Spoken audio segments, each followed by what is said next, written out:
Aquí hi ha un relat que s'ha imposat de la construcció nacional de Catalunya des de la Generalitat.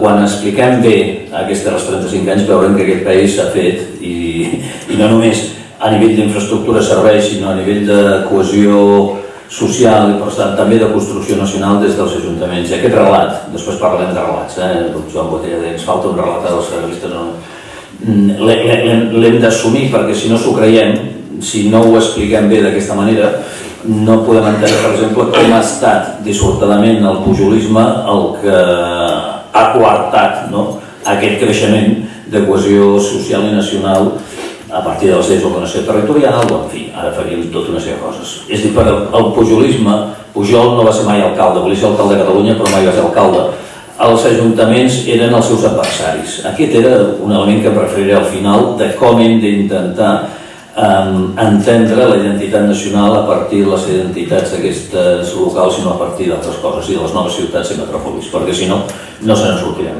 Jo venia aquí a dir dues o tres idees, bàsicament, en un moment complicat i difícil que ja s'han referit tots i que jo només apuntaré, perquè el que nosaltres, el pitjor que tenim és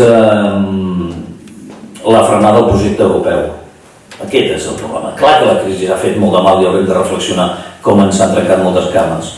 Però aquí el 2004-2005, quan no s'aproven les constitucions europees, és a dir, quan França i Holanda frenen tot aquest procés, la gent torna a la mama estat-nació. Aquest és el problema que nosaltres federalistes tenim. És a dir, si el projecte de la Unió Europea hagués tirat milles a partir del 2004 o 2005, segurament que la crisi econòmica la podríem situar en un altre moment. I això implica que vivim, a Europa ja estem parlant, amb una triple crisi o una triple fallada que tenim molts problemes. La fallada, primer, interclassista. S'ha anat a l'aire el pacte del 45 i per tant l'estat del benestar. La fallada intergeneracional, ull amb el tema de les pensions i com acabarem. I la fallada interterritorial i per tant les transferències de renda entre diferents territoris. Això és l'escenari en el qual ens movem i que tenim serioses dificultats per sortir-nos. Dit tot això, què és el que vinc a intentar explicar? El Jordi Mas ho ha fet molt bé i podem discrepar d'algunes coses, però la gran pregunta és quin és el límit de les ciutats ara? Aquest és i si ho mirem històricament, ara em fareu anar molt enrere per veure com i de quina manera es construeixen aquests límits de la ciutat. I per explicar els límits de la ciutat hem de dir, perquè abans nosaltres tenim un concepte de ciutat-poble allà on tu feies tot, és a dir, treballaves, dormies, compraves, menjaves, et diverties i tot això. Si nosaltres avui mirem realment, la gent fa aquestes coses amb unes amplituds tan grans que ens fa difícil, per exemple, avui en dia, allò que se'n diu, d'integrar a la gent a les nostres ciutats, perquè, clar, a les nostres ciutats, si només dorms, ho tens molt difícil. No sé si ara el Canal de Marxat, si el posem al Vall de Bastons. Perquè, clar, va a l'escola a 30 quilòmetres, l'altre treballa a 55, és a dir, ens és molt complicat, i això, per exemple, en fenòmens del Penedès, sobretot baix, és a dir, s'està donant compte que és molt difícil que la gent s'empadrona on dorm, però no fa res més que dormir allà. I són fenòmens que després electoralment tenen els resultats que tenen i ara no entrarem. El límit de les ciutats reals és el que se'n diu ara les metròpolis. I tu ho has explicat molt bé amb el tema de l'àrea metropolitana. Quin és el tema de fons de les metròpolis? No és només una quantitat de gent, sinó una quantitat d'espai on es produeixen tot aquest tipus de serveis. És a dir, el problema de les metròpolis és que, com tots, hi ha metròpolis democràtiques i no democràtiques, o de governs o de poders democràtics o no democràtics. Aquest és l'element que no anirem ara a descobrir res, però que sí que val la pena. El que sí que des del punt de vista sociològic, cultural i ideològic, les metròpolis cada cop interactuen, després si voleu parlem de federació, interactuen entre elles amb independència dels estats i de les nacions. Mirem darrers resultats. Brexit. Què té a veure en aquests moments Londres amb Anglaterra? Sí, han deixat de ser capitals d'allò que diem una nació. Perquè fins i tot, si tu estàs a Londres i agafes el tren i te'n vas a 100 quilòmetres i surts allà, no entens res del que passa allà. És a dir, perquè tots són blancs, tots parlen un determinat tipus d'idioma, tots parlen... És molt difícil sentir-te membre d'una mateixa comunitat. Quan tu vius en unes comunitats, parlem doncs de metròpolis, d'una multiplicitat d'identitats de tot tipus extraordinàries. Si anem als Estats Units és el mateix. Trump no ha guanyat en cap ciutat de més d'1 milió d'habitants. I, òbviament, les àrees metropolitanes, l'esponjada ha estat terrible. No? Mireu els resultats de Washington, és a dir, per dir-ho d'una manera, o Nova York, per no dir doncs, de Los Angeles. No? Què vol dir? I parlem, si voleu, ja de Barcelona, de l'àrea metropolitana de Barcelona, no? I després podem parlar també de l'àrea metropolitana de Tarragona, que és altres històries. Se fa a vegades molt difícil entendre que això de Barcelona sigui la capital de Catalunya. I la fractura que hi ha, no només territorial, sinó de multiplicitat d'identitats, la tenim sobre el territori. No sé si m'explico. Un ciutadà del Fondo de Santa Coloma o d'on sigui té més a veure amb París que no pas amb Montblanc. I per això, els que som del darrere país, els que si més no, doncs encara ens anem allà, quan anem al darrere país i ens pregunten coses, dic, però què passa aquí a Barcelona? Que no volen la llibertat del país? Que no sé quantes coses, enteneu? Estan amb aquest discurs, és a dir, que els hi costa entendre perquè no estan entenent les dinàmiques, les complexitats demogràfiques, lingüístiques, de raça, religiosa, de tot tipus, aneu afegint aquí, és de què es produeix. I aquesta és una realitat, és a dir, que implica que tu, quan et desplaces en una altra metròpoli, t'hi entens el llenguatge i la conversa, i quan et desplaces en qualsevol metròpoli, 100 quilòmetres de fora d'aquesta metròpoli, doncs tens serioses dificultats d'entendre com funciona tot això, o els relats que es van construint d'integració i de valors i de tot tipus. Què vull dir amb tot això? I anant a la nostra, a l'àrea metropolitana de Barcelona. El problema no és si som més o menys eficaços que Madrid, perquè si en comptes d'haver comparat amb Madrid hagués comparat amb París o Londres, igual els números te surten d'una altra manera. I per tant, a veure, ja ho has dit, qui ha governat i de quina manera.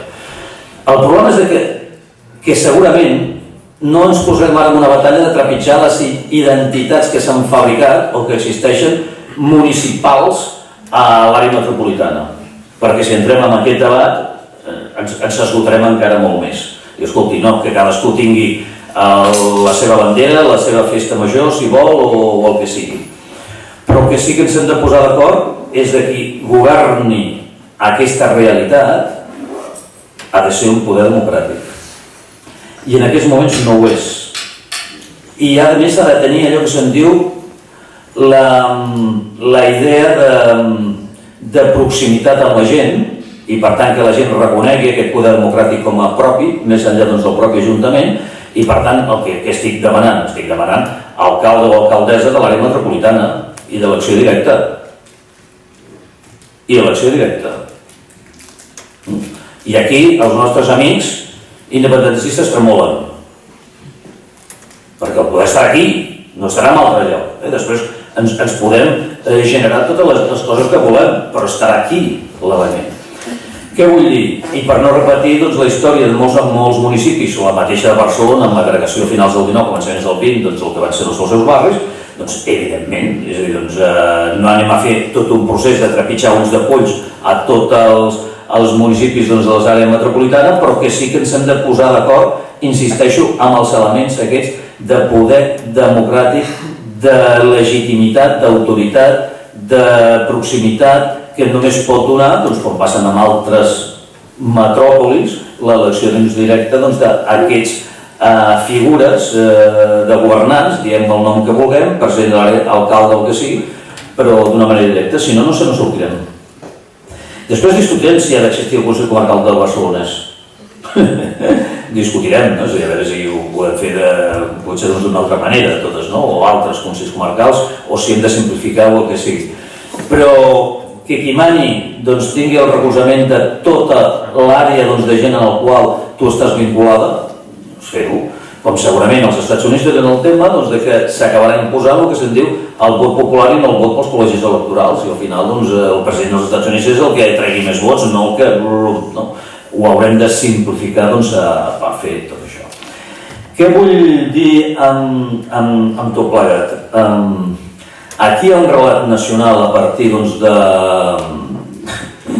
la Catalunya carlina, Vic i Berga, avui us aquests dies tots allà, és a dir, la Catalunya catalana, que deia algú, no? És a dir,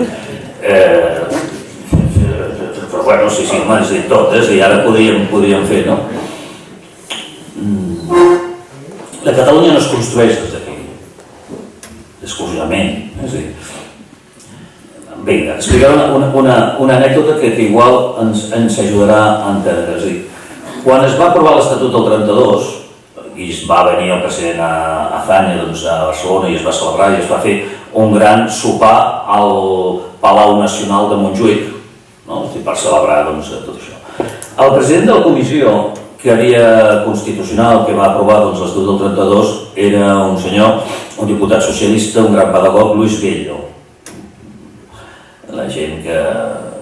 ferma. Luis Bello, un moment de la nit, va sortir i l'Amadeu Hurtado, un dels dirigents importants d'Esquerra Republicana en aquells moments, el va anar a veure i parlar amb ell. I a Luis Bello li diu: Hurtado, vosaltres sabeu per què teniu estatut o no? I l'Hurtado, això ho explica l'Hurtado en les seves memòries.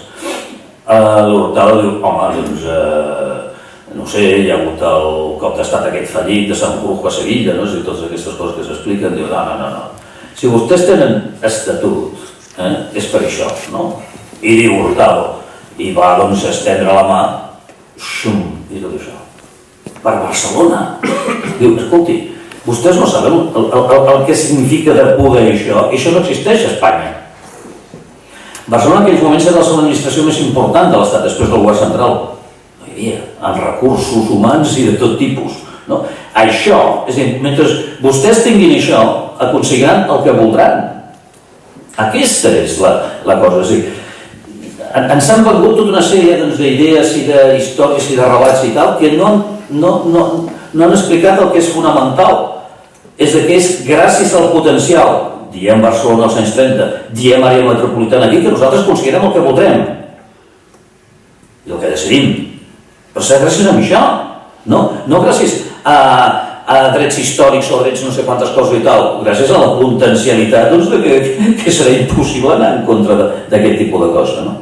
Explico això, i lligant amb el que deia el Joan Botella al començament, que més enllà dels principis de subsidiarietat, més enllà d'entendre que el federalisme és nosaltres o som capaços d'introduir un relat explicatiu potentíssim del per què en aquests moments és molt millor trobar tot això que se'n diu la fraternitat, trobar tot això que se'n diu elements de cooperació entre tots per sortir-nos, perquè allò que és important a les nostres vides ja no ho decidirem aquí, sinó es decidiran en instàncies molt més grans i les que he començat, i per tant que és bo, però que ho fem perquè no és que nosaltres siguem